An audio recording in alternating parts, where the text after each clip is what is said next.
Aujourd'hui, on a commencé par la gym, puis on a fait de la sexualité, puis il y a une madame qui est venue pour les boîtes à cadeaux. C'est des boîtes qu'on a récupérées chez soi et qu'on a remplies de cadeaux, qu'on a décorées. On a fait des cartes aussi et on les offre à d'autres personnes. Alors moi, j'ai mis des jouets comme un petit bouquin, des livres, avec des stylos, des doudous aussi, mais on nous a dit que pas trop de doudous parce que ça tirait la poussière et que voilà, mais j'ai aussi mis des puzzles. Moi, j'ai écrit des lettres pour de Noël, pour leur souhaiter un joyeux Noël et qu'ils passent bien ces fêtes. Parce qu'il y a des enfants qui n'ont peut-être pas confiance en eux, et ça leur donne confiance d'avoir des cadeaux, de savoir qu'ils sont comme tout le monde et qu'ils sont importants. Je trouve ça vraiment gentil de ceux qui ont organisé ça et que ça doit leur faire du bien à ces enfants qui n'ont pas la chance comme nous.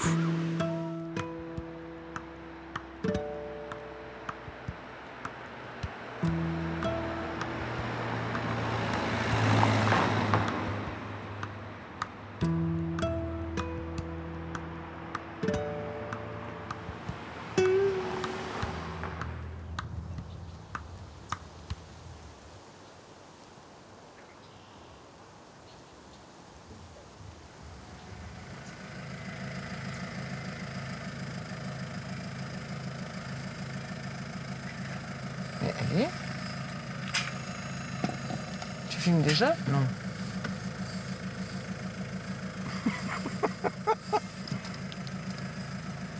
J'aurais déjà tout fait dans ma vie, je crois.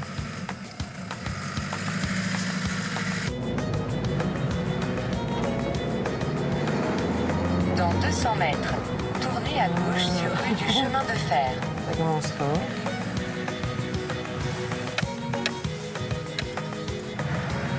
Si on se fie à la température, on a l'impression que c'est une opération pour l'été. Voilà, on arrive dans le dernier quart de la 12e édition de l'opération boîte à cadeaux. Donc c'est le quart le plus excitant presque. L'opération boîte à cadeaux, c'est une opération de solidarité dont le concept est très simple, mais pas toujours respecté, mais il est très simple. On demande aux participants de partir d'une boîte à chaussures vide, de penser à un enfant d'un certain âge. Alors aux enfants, on dit, tu vas penser à ton meilleur ami, par exemple, et ils doivent remplir la boîte de cadeaux, de surprises, donc des petits jouets, des jeux de cartes, des billes, des Legos, des marqueurs, enfin bon, plein de choses comme ça. La boîte doit être pleine à ras-bord de petites choses de ce type-là, avec un petit mot personnalisé pour souhaiter à l'enfant bénéficiaire des belles fêtes de fin d'année et une bonne année, quoi. Donc ça, c'est le concept de base. C'est la boîte à chaussures pleine de petites choses qui font plaisir. Voilà, donc ici, on arrive à une école que personnellement, je ne connais pas, mais avec une institutrice qui mobilise régulièrement cette école pour participer à l'opération. Et donc, on vient récupérer leur boîte, en fait. Il y a beaucoup de personnes ou d'associations qui nous apportent leurs boîtes elles-mêmes. Mais parfois, pour les écoles, on doit les aider parce que c'est compliqué. Il y a beaucoup de boîtes. Et donc ici, on vient les chercher nous-mêmes. Donc, on fait ça pour certainement 5 à 10 écoles, en fait. On les aide dans le transport, dans la récupération des boîtes. Donc voilà, je pense qu'on va y aller, on va être accueillis. On va voir.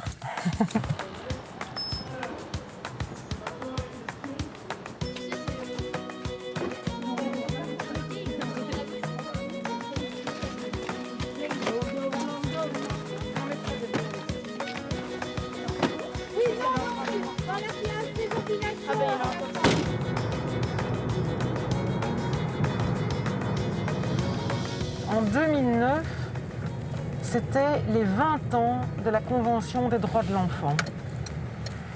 Et donc, à l'époque, la fabrique de soie qui est une école de devoirs, qui développe plein d'activités. Avec l'équipe, on s'est dit, mais comment sensibiliser les enfants aux droits des enfants? Comment les initier peut-être à la solidarité vers d'autres enfants? Donc on a beaucoup réfléchi et on a d'abord participé avec les enfants de la fabrique de soie à l'opération Shoebox, qui est aussi une opération où on part d'une boîte à chaussures, mais cette opération-là demande aux gens de mettre des vivres. Ça n'a pas tellement bien marché, ils n'ont pas tellement accroché, ils n'ont pas été fortement mobilisés par ce projet. Et donc on s'est dit, mais peut-être qu'une opération du même genre vers des enfants en difficulté, des enfants en souffrance, des enfants seuls, des enfants démunis, etc. Peut-être que ça va, qu'ils vont avoir envie de participer. Et en fait, ça a marché. Pourquoi est-ce qu'on a au départ pensé aux enfants qui sont placés dans des institutions ? Et ça, c'est simplement, pour la petite histoire, c'est simplement moi, les premières années où je travaillais, donc ça date, je travaillais dans des maisons d'enfants pour enfants placés. Et j'ai toujours été complètement bouleversée par ces enfants-là, par leur histoire, par le fait que pour une raison ou une autre, ils doivent être séparés de leurs parents et vivre dans des maisons d'enfants encadrées par des équipes éducatives. Et donc voilà, comme j'avais été proche de ce type d'enfants, c'est à eux que j'ai pensé. Et puis ça s'est élargi aux enfants réfugiés, puis ça s'est élargi aux enfants dont un des deux parents est en prison, et puis ça s'est élargi aussi aux enfants qui vivent avec leur maman dans une maison maternelle.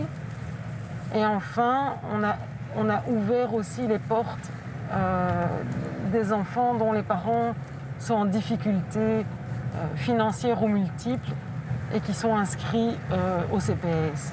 Et donc c'est vrai qu'avec le temps, l'opération, elle touche énormément d'enfants et d'adolescents.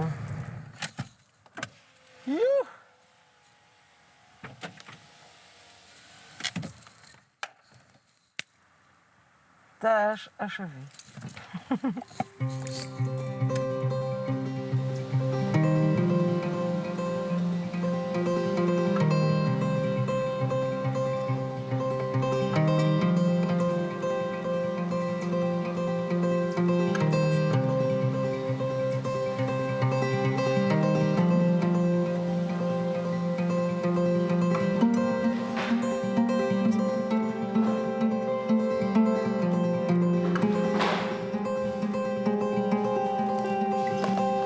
Il y a au moins 604 boîtes individuelles qui doivent partir d'ici.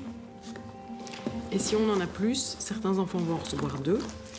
Et si on en a encore plus, on contacte alors les CPS des communes avoisinantes en leur demandant de nous donner un listing des enfants répertoriés aussi par âge. Et à ce moment-là, on leur livre des boîtes aussi. L'année passée, en 2019, on a livré 1200 boîtes en tout, depuis Tubize et Wavre mélangés. Téléphone parce que cette fille elle a bougé, c'est pas un truc pour les femmes enceintes? Ma soeur a 50 ans. Eh bien, depuis une semaine, il y a bien eu 400 boîtes qui ont été livrées là en une semaine. Oui. Il y en a 230 qui sont arrivées du Conseil communal des enfants de Lannes. On a une école de Scarbet qui a livré ce matin. On est allé chercher tout ce qui était arrivé au centre culturel de Genappe. Là, il y avait une petite centaine de boîtes. Puis toute la journée d'aujourd'hui, on a eu des mamans qui sont venues et des papas qui sont venus avec leurs enfants apporter les boîtes plutôt de la famille, quoi, du coup. Et donc tout ça mélangé, ça a fait, je me trompe pas, plus ou moins 400 boîtes, quoi. Donc voilà. Et alors à Tubize, on a bien eu certainement 100-150 boîtes aussi ces 8 derniers jours.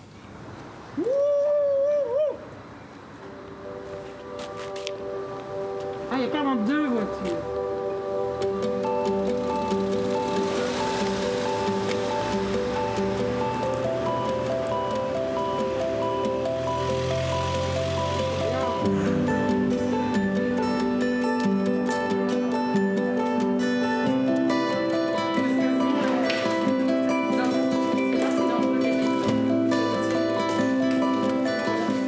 Moi, c'est Lara. Et moi, c'est Victoria. Et on a découvert l'opération boîte à cadeaux par Marie-France, qui dépose chaque année beaucoup de boîtes ici. Pas mal, il y a un petit de 9 ans qui arrivait tantôt. C'est un projet qu'on peut faire nous à notre échelle. C'est pas super difficile. Ouais. Et c'est amusant à faire Ouais, tous c'est ensemble. cool. Je trouve que c'est bien de faire des choses ensemble pour aussi montrer aux plus jeunes, par exemple à mon frère et ma sœur, ça les a aussi sensibilisés de se dire que tout le monde n'a pas cette chance. Du coup, c'était être solidaire, quoi. Ouais, C'est mais des bases aussi de l'éducation, je pense. Justement, avec la crise, il y a tout le monde qui a commencé à se mettre ensemble. Et souvent, quand on est ensemble, on en fait beaucoup plus. Parce que si moi, j'étais toute seule à les faire, j'en aurais fait 3-4 toute seule. Et comme là, on a mis toute la classe ensemble. Lara, on en a fait avec sa famille. Du coup, on en a eu beaucoup plus que si moi, j'en avais fait quelques-unes toute seule et Lara de son côté aussi. Merci infiniment. Merci à vous. Ça me donne une belle et heureuse chair de poule, si je peux dire ça comme ça. Je me dis, il y a vraiment beaucoup de générosité et ça nous fait plaisir, alors à moi, mais à toute l'équipe, parce qu'on est une dizaine à travailler sur toutes les phases de l'opération. Ça nous met beaucoup de baume au cœur de voir que non seulement les boîtes, elles sont magnifiques, elles sont faites vraiment avec un vrai enthousiasme, un vrai intérêt pour les enfants. Elles sont faites avec générosité, avec pas mal de sensibilité aussi. Dans les petits mots, on le voit. Il y a des enfants qui décrivent aussi tout ce qu'ils ont mis dans la boîte. Et donc, ils racontent une histoire à l'enfant bénéficiaire. Et donc, c'est cette créativité, cette générosité, on ne s'en lasse pas, en fait. Là, on est dans la 12e édition, mais c'est juste génial, quoi, de voir qu'en plus, c'est une 12e édition très spéciale, en pleine crise sanitaire, où c'est vrai qu'on était très stressés d'avoir moins, de recevoir moins, que peut-être les personnes ont plus de soucis ou plus de préoccupations que d'habitude. Et pour l'instant, en tout cas, ça ne se vérifie pas. La solidarité est plutôt, on va dire, plutôt amplifiée par la crise. Et donc, on est assez rassurés pour l'instant. Voilà, ça se passe plutôt bien.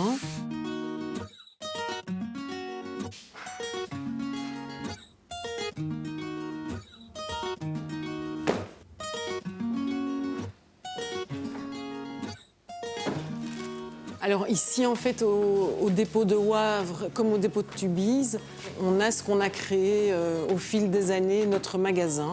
Et donc notre magasin, c'est tous des lots, des dons qu'on reçoit de donateurs, qu'on reçoit de familles, qu'on reçoit de personnes qui, en plus de faire des boîtes, nous donnent des tas de choses qui nous permettent en fait de compléter des boîtes dans lesquelles il manquerait une ou deux petites choses. Et donc, quand on vérifie le contenu de la boîte, si le contenu n'est pas suffisant, on vient choisir dans notre magasin. Et donc, il y a plein de choses dans le magasin. Il y a des petits accessoires, il y a des petites figurines, il y a des petits gadgets, il y a des jeux, il y a des livres. Il y a plein de petites choses qui font plaisir. Il y a des petites choses plus à la mode cette année ou qu'il était il y a 2 ans et qu'ils le sont encore. C'est une opération assez émotionnelle, finalement, je pense. C'est devenu une opération émotionnelle et je pense que j'aime bien ça parce qu'on a besoin finalement, on a besoin d'émotions. Et ici, on est dans de l'émotionnel positif, puisqu'on veut susciter surtout la joie de recevoir, la joie de découvrir et puis la joie de jouer aussi. Et la joie de pouvoir rêver, voilà, quand on est un enfant placé ou réfugié, rêver à son avenir, rêver que finalement la société elle est chouette aussi, qu'il y a des bonnes choses dedans, ça fait du bien à tout le monde. Ça fait aussi du bien aux éducateurs, je pense, de découvrir avec les enfants dont ils s'occupent le soir de la fête, de découvrir avec les enfants les boîtes et le contenu des boîtes. Je pense que ça leur fait du bien aussi à eux. Ils se sentent soutenus finalement dans leur travail et dans leur quotidien au moment des fêtes de fin d'année. Donc voilà, c'est un peu tout ça, l'opération.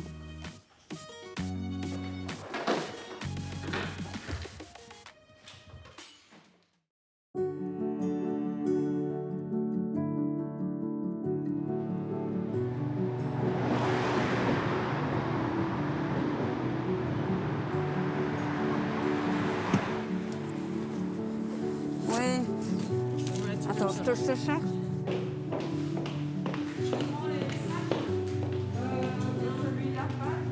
Alors, est-ce que tu sais combien de boîtes il y avait ou on les recompte? Une vingtaine, 1, 2, 3, 6, 7, 8. Moi, en fait, ce qui est comique, c'est qu'au départ, ben oui, j'étais venue déposer comme ça des boîtes juste à titre individuel. Et puis, à partir du moment où je suis devenue ambassadrice, en mobilisant mon réseau, ben, ma sœur l'est devenue aussi. Donc ça devient une affaire de famille. Regarde, Voilà, super. ils sont magnifiques. Oui, Trop bien.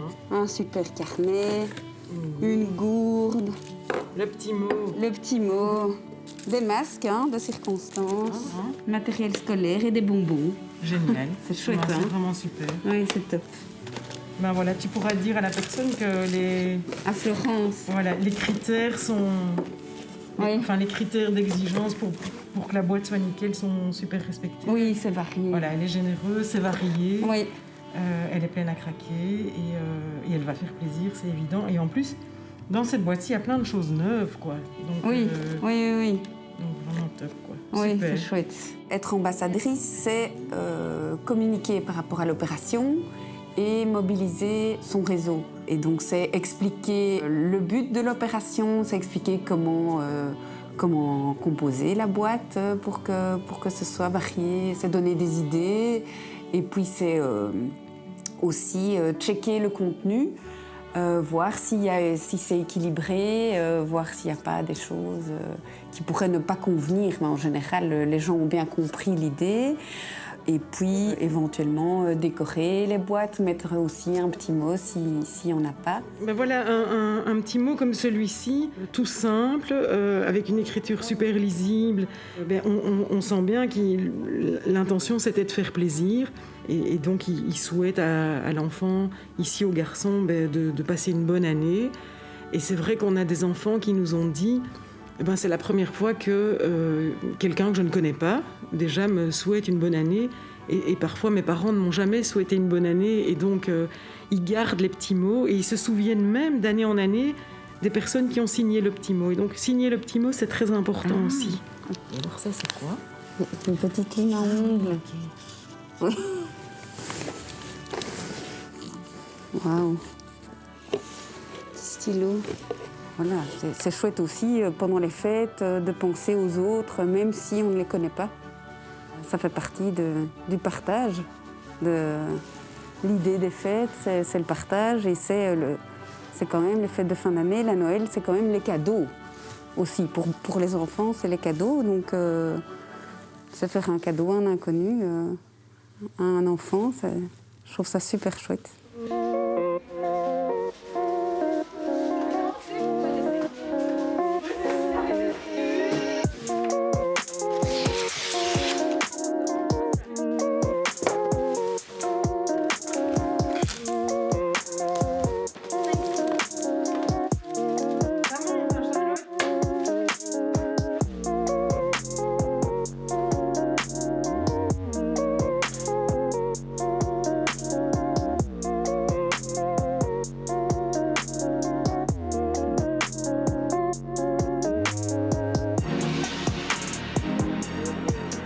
Moi, j'ai très naturellement en fait connu l'opération boîte à cadeaux parce que Anne est une amie d'enfance et donc on se voit beaucoup, on discute beaucoup, on est un peu dans le même secteur d'activité, donc on échange sur nos pratiques, sur nos modes de fonctionnement professionnels, etc. Et donc l'opération boîte à cadeaux, je la connais depuis le début, j'y ai participé aussi en tant que citoyenne à faire des boîtes, etc.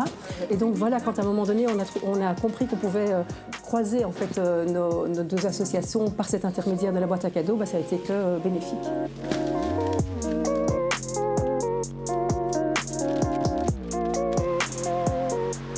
La solidarité au Petit Vélo Jaune, c'est ce qu'on connaît au quotidien. C'est vraiment accompagnement solidaire de famille. Donc c'est la solidarité qui est le moteur de l'association chez nous.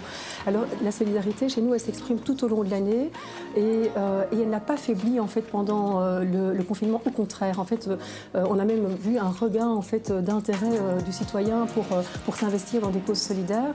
pouvoir à un moment donné arriver avec cette boîte à cadeaux. Moi j'adore le chemin, je me dis il y a des personnes, des citoyens qui ont pensé cette boîte, qui l'ont confectionnée chez eux avec leurs enfants et puis qui viennent la déposer à la fabrique de soie, qui la distribue à d'autres associations. On a d'autres bénévoles qui vont aller acheminer ces boîtes dans les familles et je me dis c'est une belle chaîne, en fond c'est vraiment chouette. Et donc là on a vraiment 5 ou 6 échelons de solidarité et je trouve que la solidarité c'est ce qui fait le moteur de la société, c'est beau.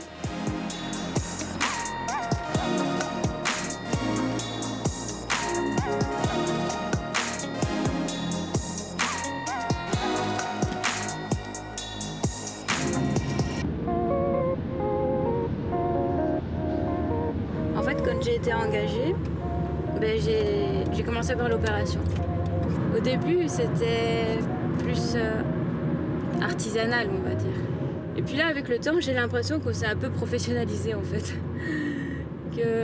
On a plus de bénévoles aussi qui nous aident, et ça, c'est vraiment important. Il y a Sophie, l'une de nos bénévoles, qui nous a beaucoup aidés. Elle est assez efficace, donc c'est vraiment bien, quoi.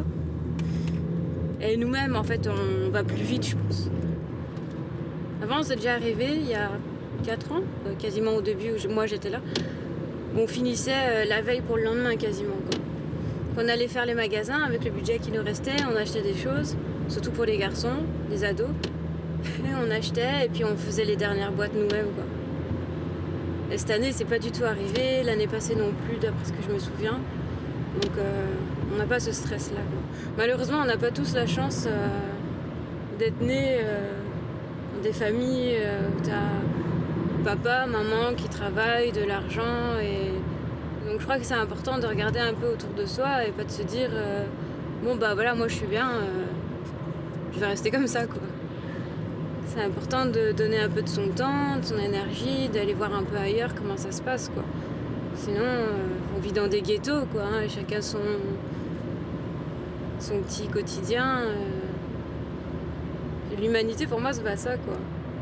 Donc pour ça je trouve que les situations de confinement, de Covid telles qu'on a connues là, pour moi je vis vraiment mal parce que pour moi, enfin, on est fait pour vivre ensemble, quoi. T'as un philosophe, Aristote, qui disait que l'homme est un animal politique. Donc dès le début on est conçu pour aller vers les autres.